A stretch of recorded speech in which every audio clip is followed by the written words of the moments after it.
You are in the recording for the official sample paper 1 for the ITIL 4 Practitioner Continual Improvement Practice Certification Exam. We would like to acknowledge AXELOS and PeopleCert as we have used their official material for this. There are two such recordings. This is for the sample paper 1.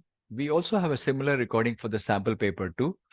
And we also have made available for you in your e-learning access the PDF versions of these sample papers and the answer explanations. You can also try the online simulation for these two sample papers in your e-learning access, which means there are 3 modes of practice for you made available by us. 1, through this recording. 2, by accessing the PDFs for the sample papers and answers. And 3, through the online simulated exams. About One World Training. We are a global training, business simulation, and training company having offices in the USA, UK, the Netherlands, India, Malaysia, United Arab Emirates, South Africa, and many other countries globally. We provide training in information technology, business management, project management, ISO standards, GDPR, and many other topics for individuals and organizations. One World Training delivers courses in 5 different ways. Number 1, public classrooms. Number 2, online, which is virtual from your home or work location. 3, e-learning or self-paced. 4, a mix of self-paced e-learning along with support when you need. And 5, at the user's location on-site for private as well as government organizations. One World Training is an authorized training center and endorsed by leading global professional bodies. You can see here some of the logos of those bodies.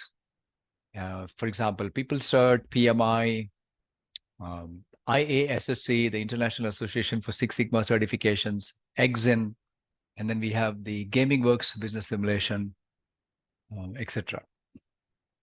Apart from the ITIL courses, we also offer Prince2, which is projects in controlled environments, and Prince2 Agile, the Agile version of Prince2. Then we have Agile Shift, the transformation to Agile. Then the Service Desk Institute courses through PeopleCert for the Service Desk Analyst and the Service Desk Manager. Then we have MSP, which is the Managing Successful Programs.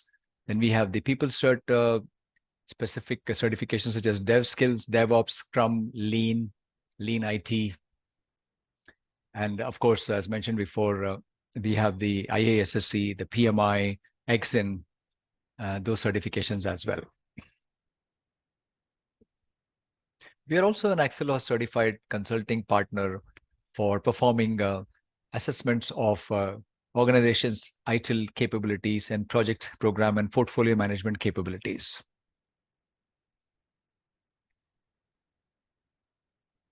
The exam is a multiple choice question-based exam. It's a 30-minute exam. There will be 20 questions. Each is worth 1 mark, and there is no negative marking. And there is only 1 correct answer per question because it's all multiple choice. You need to obtain at least 13 correct answers to pass the exam. It's a closed book exam, which is proctored by an invigilator online through the PeopleCert site. This is a sample paper, of course, and which is based on the style of the actual exam. I will be taking you through these 20 questions, and I will be pausing for a few moments for you to think and reflect on the correct answer before I reveal and explain the correct answer. For some of the answers, I will also be taking you to the practice guide to show the evidence of the correct answer. Specifically, it is related if they are related to the tables in the practice guide. We also have a separate recording that will explain to you how you can obtain access to the practice guide for this practice by using your exam voucher, and using the same exam voucher, how you can book your exam date and time. We then have another recording which explains how to maintain your certificate, because all these certificates expire within 3 years. The simplest way to renew without having to sit the exam again is to write another ITIL exam within the expiry period of 3 years, and that will extend all your earlier ITIL certifications to another 3 years.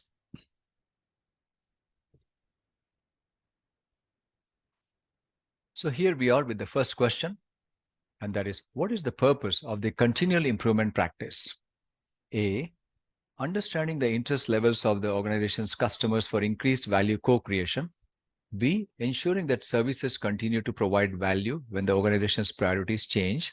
C, creating improvement schedules in line with the organization's priorities. or D, allocating funding for improvements which meet organizational and stakeholder requirements? For this question, you need to recollect the purpose of the practice.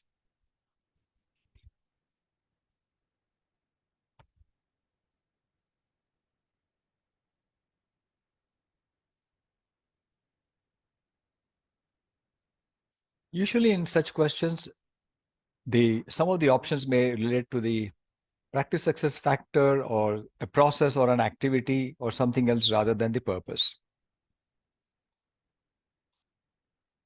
Option A is an activity of the practice and it is not the purpose of the practice. Understanding interest levels of the organization's customers for increased value co-creation. This is where the analysis of the organization's requirements, culture, strategy, and stakeholders is done in one of the processes. And that process is about managing a common approach to continual improvement. Option B would be the correct answer because the purpose of this practice is to align the organization's practices and services with changing business needs through the ongoing improvements of products, services, practices, or any element involved in the management of products and services. By practices, we mean any of the 33 other practices apart from the continual improvement practice. So B would be correct. Option C is an activity of the practice, but it is not the purpose. We have the process of management of continual improvement initiatives, and we have one of the activities therein, which is the planning the improvement initiatives. So C is related to that. And option D is related to the management of continual improvement initiatives process, wherein there is assessment, prioritization, and approval of the improvement opportunities. Therefore, B would be the correct answer.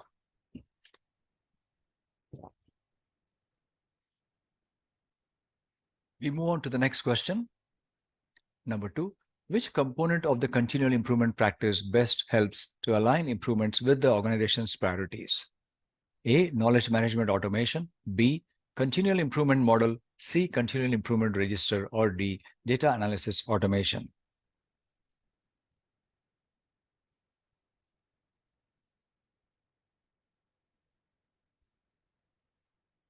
All the 4 options are concepts within this practice of continual improvement, but which is the one which helps to align improvements with the organization's priorities?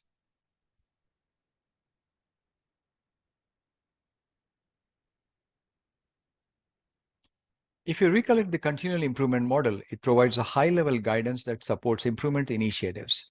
And using this model increases the likelihood that improvement initiatives will be successful, because this model focuses on customer value and links or aligns the improvement efforts to the organization's vision. And that's what the question is about. Therefore, option B would be the correct answer. Option A, the knowledge management automation, which can help with the service provider teams to share their ideas, but it is the model that provides the approach for all teams to follow. Option C, the continual improvement register or the CIR, is useful for organizing the data relating to improvements, but it will not be sufficient to ensure that the improvements are aligned with the organization's priorities. Option D, the data analysis automation. This is useful for the service provider to make better decisions. And whereas, as explained earlier, it is the model of continual improvement that will align the improvements with the organization's priorities.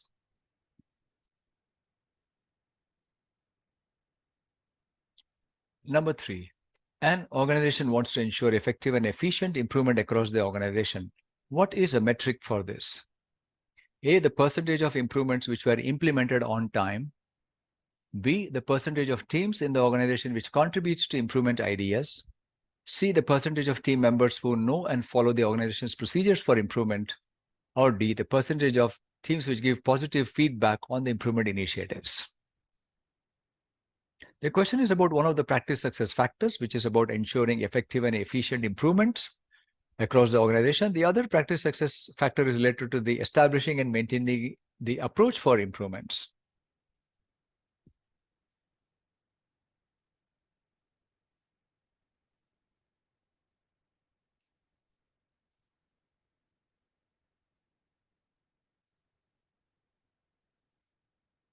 Because this question is about ensuring effective and efficient improvements, the first option A would be correct. The percentage of improvements which were implemented on time. and in line with the planned costs, timelines, and other plans. Whereas all the other options are connected with the uh, other practice success factor of establishing and maintaining an effective approach to continual improvement. Let us take a look at the metrics table in the practice guide. So I'm going to take you to that table in the practice guide for continual improvement. I have this bookshelf app in which I have set up this continual improvement practice guide.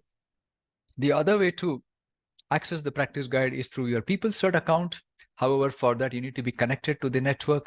But if it's in the bookshelf app already set up, then I don't have to be connected to the network. So if you notice here, the table 2.3, the key metrics, and in this we have the second PSF, ensuring effective and efficient improvement across the organization. And the third entry is the percentage of improvement initiatives realized in line with planned timelines, costs, and other plans.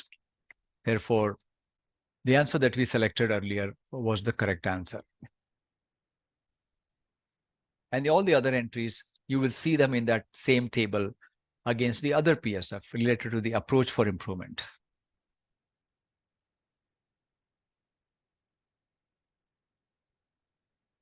Next question coming up. Which is a description of business as usual? A project performed to ensure the agreed service performance. B, aspirational goal for the organization. C, it is used to ensure that changes are relevant. Or D, resources are assigned to complete small-scale frequent activities.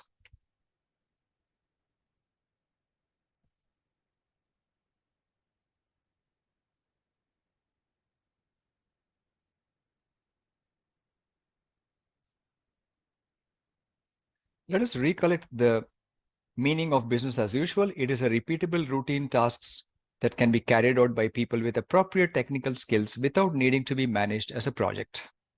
Whereas option A is a project, so that would be incorrect.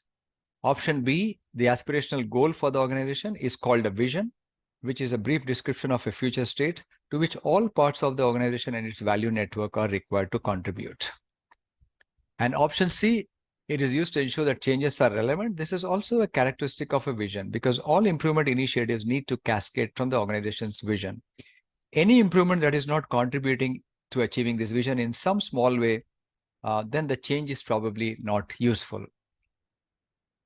And option D, resources assigned to complete small-scale frequent activities would be the correct answer because this is an example of business as usual, wherein modification and enhancements need to be made to an existing product within a relatively short time scale. It can be like a long list of the tasks arriving regularly throughout the lifespan of the product or the service.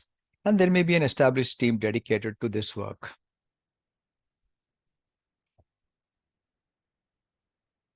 Question number 5. What helps most to ensure that improvements bring value to the organization? A, integration of improvements into business as usual. B, tracking all improvements in the improvement register. C, using project management to implement improvements.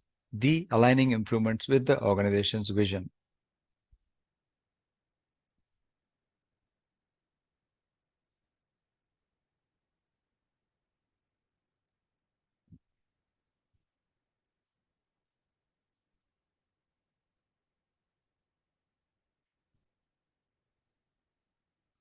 You need to recollect the purpose of the practice. It is aligning the ways of working, etc., to the changing business needs. And that's when it'll bring value. And one of the good options here is the last one, aligning improvements with the organization's vision. That seems to be the answer, but let's go through the other options as well. Option A, integration of improvements into business as usual. Yes, this is definitely a way to manage improvements, but this is not enough to ensure that they are valuable. Option B, tracking improvements in the improvement register is also a good way to manage improvements, but again, it will not ensure on its own that they are valuable improvements. Option C, using project management to implement improvements. Again, it may be a possibility, but again, on their own, projects are not enough to ensure that they are valuable. Therefore, option D, aligning improvements with the organization's vision, is correct because all the improvement initiatives need to cascade from the organization's vision.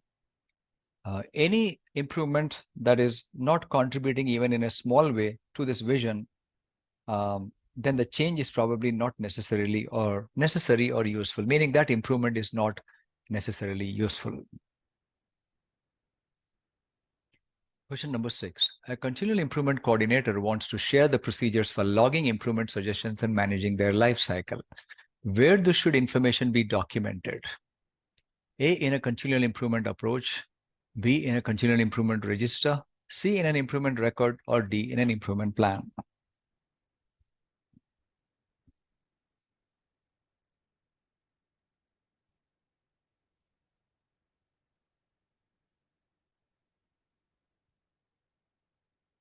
You might have guessed this correctly or answered it correctly. The procedures for logging improvements, managing their life cycle, will be in the continual improvement approach, which is answer A. And this is done as part of the defining and agreeing the continual improvement approach. The option B, the register, it does contain information about the status of individual improvements, the suggestions, which is a database or structured document used to record and manage improvement initiatives throughout their life cycles. That would be incorrect. Option C, improvement record, is as an output of the process of managing continual improvement initiatives, and it describes the status of a single improvement initiatives along with relevant information about that improvement. So C is also incorrect. Option D is the improvement plan. These are outputs of the process of managing continual improvement initiatives. These describe the plans for implementing single improvement initiatives. Let us take a quick look at the practice guide for the evidence of the correct answer here. And herein we need to look at one of the tables, the process tables, and that is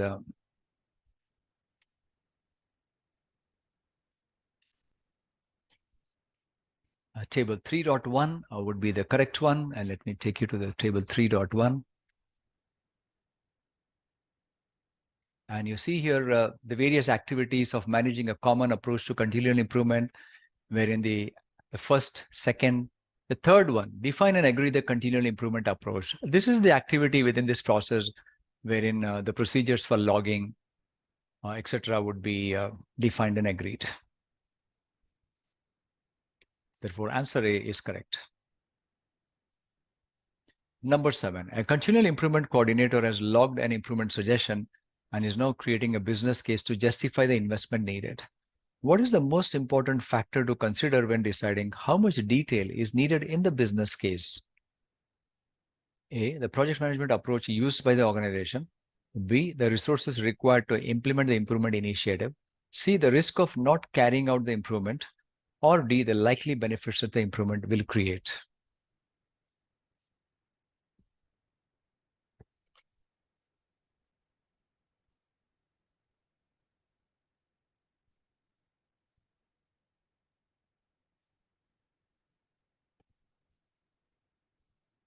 This is about the business case as to how much detail need to go into the business case and what is the most important factor when deciding the amount of detail that is needed in the business case.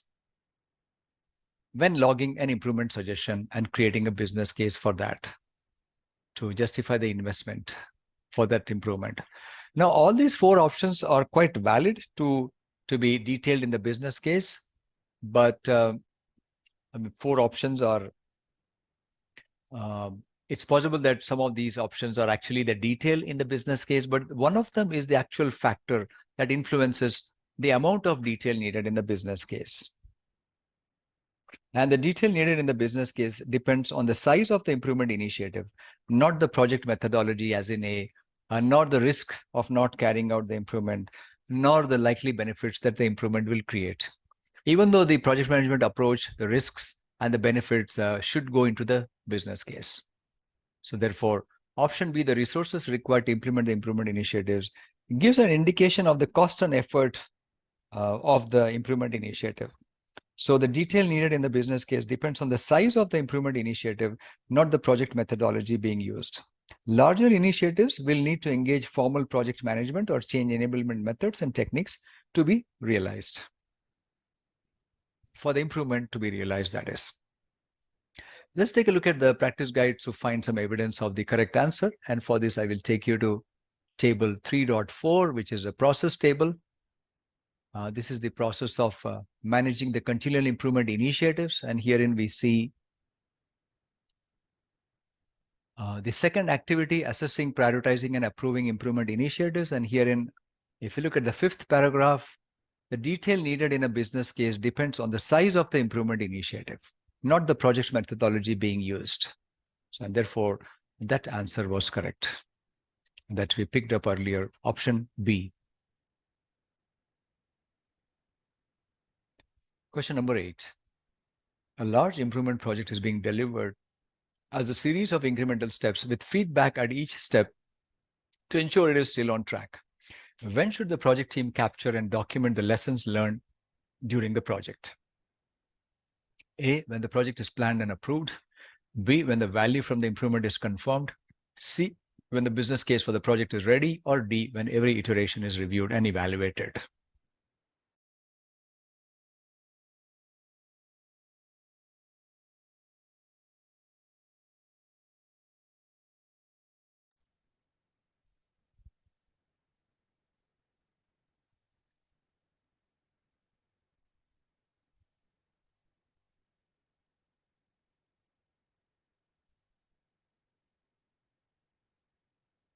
So this improvement is being done in an incremental manner. And when should the lessons learned be documented? So it makes sense to document the lessons at the end of each iteration. Therefore, option D, the last one, would be correct. Option A, this is too early to document lessons when the project is being planned and improved and approved. And option B, when the value from the improvement is confirmed, this could be quite late, happening much later after the improvement is implemented and done. And option C, when the business case is ready, this is also a bit early for the lessons to be learned. Therefore, the best option is the last one. So the progress of the improvement implementation should be confirmed at every iteration by comparing the outputs to the agreed objectives. If the objectives are not fully achieved, the gaps should be prioritized and addressed in the following iterations, and lessons learned should be captured after each iteration.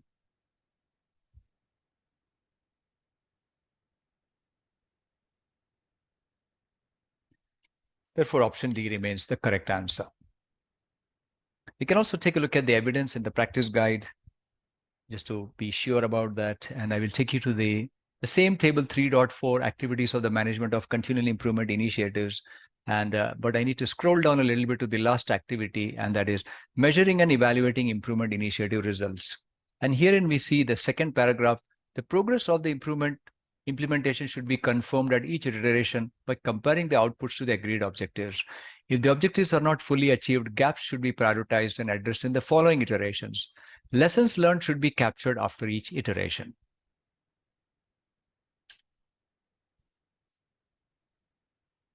So D remains the correct answer. Let's move to question number 9. The continual improvement coordinator is working with the team to improve a value stream for creating new services. The team has agreed that all new services should support the customer's business objectives and generate profit for the service provider. All new services should also comply to the recently introduced sustainability standard. What should the team do next? A, reflect on the value stream map. B, define the purpose of the value stream. C, do the service value stream walk. Or D, create a to-be value stream map.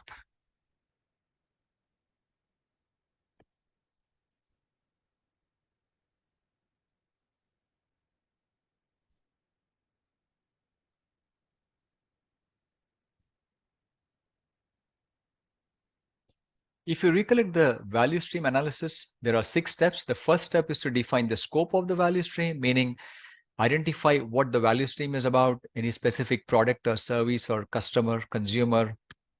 And the second step is to define the purpose, meaning capture the business expectations, not just the service provider's expectations only. And in the question, it is indicated that that has been done. And therefore, what should be the next step, the third step? And the third step is to do the service value stream walk. Therefore, option C, do the service value stream walk, would be correct, in which the practitioners will go through the various activities of the value stream and understand the various ITIL practices and suppliers that are involved, possibly involved. And after this step, the fourth step is to reflect on the value stream map, which is to identify the waste. And then the fifth step is to create a to-be value stream map, as in option D, And the sixth step is to plan the improvements based on the desired or to be value stream map. Therefore, option C, do the service value stream work, would be correct.